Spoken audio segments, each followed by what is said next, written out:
Olá, turminha, bom dia. Vamos para o nosso ditado. Vamos lá.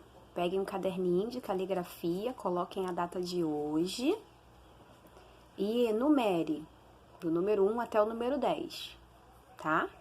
Número 1, sorriso. Número 1, sorriso.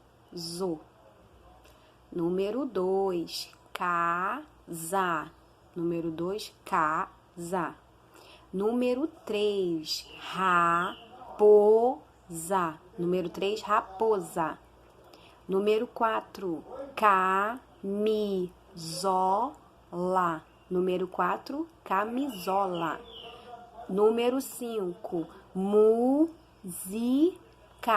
Número 5, música.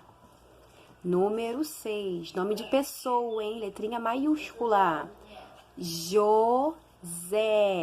E tem um acentinho aí para esse E virar E, para ele ficar forte, tá bom? Senão fica E. Número 7, tesoura. Tesoura. Número 8, risada. Número 8, risada. Número 9, rosa. Número 9, rosa.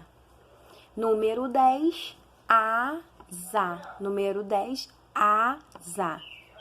E agora a frase, letrinha maiúscula, tá? Nome de pessoa e início de frase, tem que ser letrinha maiúscula. Elisa é uma menina vaidosa. Pontinho final. Luísa é uma menina vaidosa. Pontinho final aí, turminha. Beijinho.